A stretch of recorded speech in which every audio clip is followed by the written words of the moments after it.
এই পৃথিবীতে আমি আল্লাহ পাক যা কিছু তৈরি করলাম, সৃষ্টি করলাম, বানালাম, সকলেরই মৃত্যুর স্বাদ গ্রহণ করতে হবে। আল্লাহ পাক বলেন, কুল্লু নাফসিন যায়িকাতুল মাউত ওয়া ইন্নামা তুওয়াফাউনা উজুরাকুম ইয়াওমাল কিয়ামাত। আল্লাহ পাক বলেন, এই পৃথিবীতে যা কিছু সৃষ্টি আমি আল্লাহ করেছি সকলের মৃত্যুর স্বাদ গ্রহণ করতে হবে এবং আল্লাহ রাব্বুল আলামিনের দরবারে সবাই উপস্থিত হতে হবে। আর ওই উপস্থিতির দিন আমি আল্লাহ রাব্বুল আলামিন তাদেরকে আজরান প্রতিদান দান করব। সুবহানাল্লাহ। এই পৃথিবীতে আল্লাহ যা তৈরি করছেন সকলেরই মৃত্যুর স্বাদ গ্রহণ করতে হবে, ভালো এবং মন্দ, এই দুইটার প্রতিদান দেবেন। তার নাম কি? সবাই বলুন, তার নাম কি? আল্লাহ এই প্রতিদান দেবে, ভালো এবং মন্দের প্রতিদান আল্লাহ দেবেন। সুতরাং মানুষ সৃষ্টি হয়েছে, মরবে, তাতে কোনো কি নাই, সন্দেহ নাই, সন্দেহ নাই।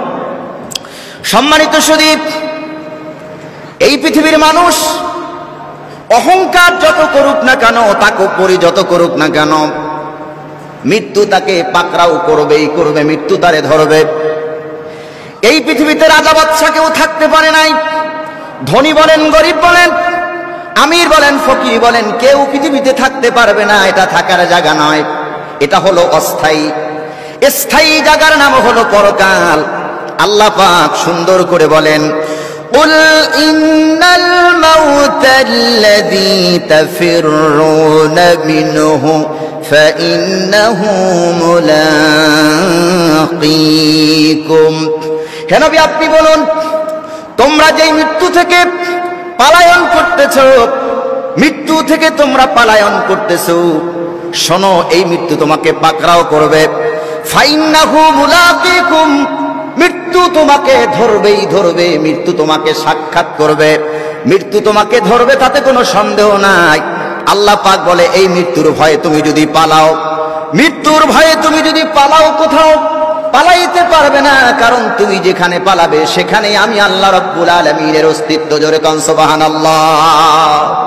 মৃত্যু থেকে যদি কেউ পালাইতে চায়, মনে করেন আসি বাংলাদেশ, সিঙ্গাপুর যদি চলে যাই, আজরাইলের হাত থেকে, মৃত্যু থেকে কি কেউ বাঁচতে পারবো? কথা বলুন, বাঁচতে পারবো? সেটাই আল্লাহ পাক সূরা নিসার ভিতরে বলেন, আইনামা তাকুনু ইউদরিকুমুল মাউতু ওয়ালাউ কুনতুম ফি বুরুজিম মুশাইয়্যিদা।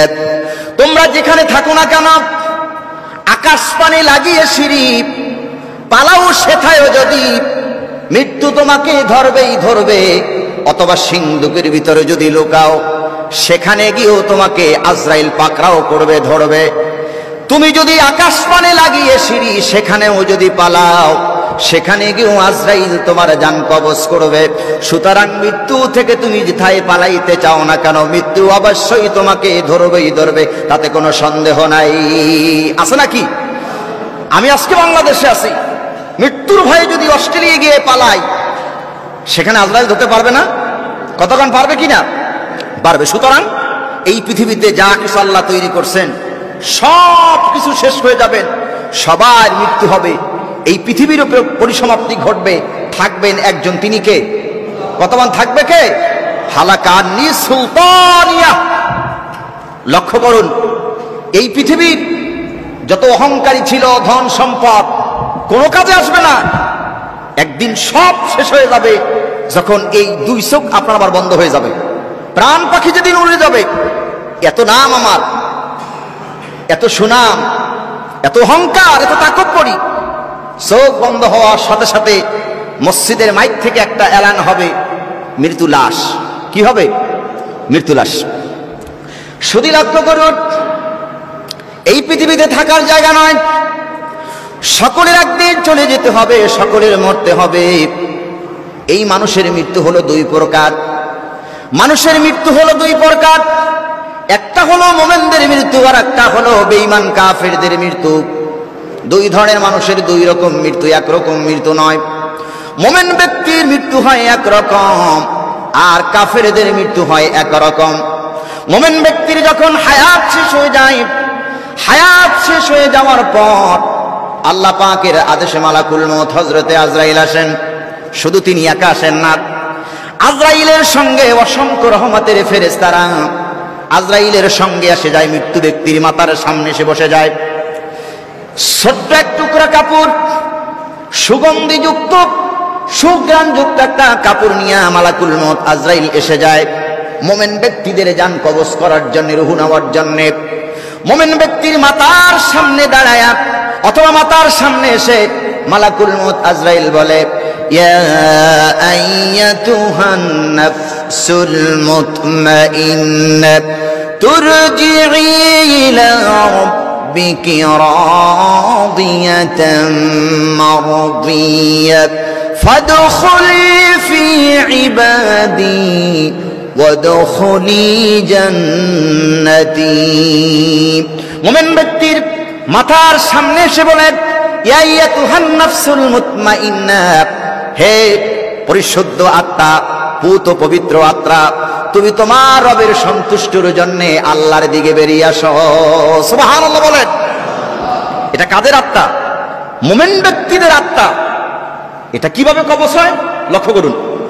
আল্লাহ নবী বলেন, মুমিন ব্যক্তিদের আত্মা বা রূহ কেমন করে কবজ হয়? হুজুর বলেন, আল্লাহ নবী বলেন, ছোট্ট শিশু মায়ের স্তনের দুধ পান করতে করতে যেমন ঘুমায়া যায়, মুমিন ব্যক্তির যখন আজরাইল জান কবজ করতে আসে, যখন রূহকে বলে বেরিয়ে আসো, আল্লাহর হুকুমে রূহটা বেরিয়ে যায়।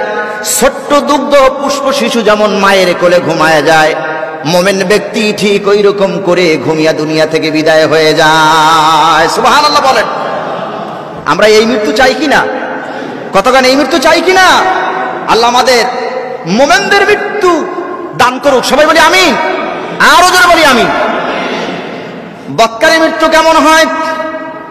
আল্লাহ নবী বলেন, বৎকারে যখন মৃত্যুর সময় হয়ে যায়, বিছানায় প্রস্রাব পায়খানা করে দেয়, নানান অসুবিধার ভিতরে ভোগে, চক্ষু বড় হয়ে যায়, জিহ্বাটা বেরিয়ে যায়, মালাকুল মউত আজরাইল বৎকারের মৃত্যুর রূহ কবজ করার সময় তার বুকের উপরে চড়ে বসে, এমন জোরে তার রূহটাকে টেন দিয়ে বের করে, ভয়ে প্রস্রাব পায়খানা করে দেয়, চক্ষুগুলো বড় হয়ে যায়, জিহ্বাটা বের হয়ে যায়। আল্লাহ নবী বলেন, অনেক কষ্ট দিয়া মালাকুল মউত বৎকারে জানকে কবজ করে কাপড়ের ভিতরে নিয়ে চলে যায়। মুমিনের মৃত্যু আর কাফেরের মৃত্যু সমান নয়। মুমিন ব্যক্তির জান কবজ হয় শান্তিতে, আর কাফের মুশরিক আর যারা আল্লাহ মানে না, পরকালকে বিশ্বাস করে না, তাদের জান কবজ হয় অনেক কষ্ট দিয়া। মুরগি কাটা অথবা কবুতর জবাই দিলে, মুরগি জবাই করার পরে যেমন ছটফট করে, কোন বৎকারের রূহ কবজ করার স্থানে তার থেকেও বেশি ছটফট করে। জোরে কন নাউজুবিল্লাহ। মুমিনের মৃত্যু আর কাফেরদের মৃত্যু কি সমান? কথা বলুন, সমান।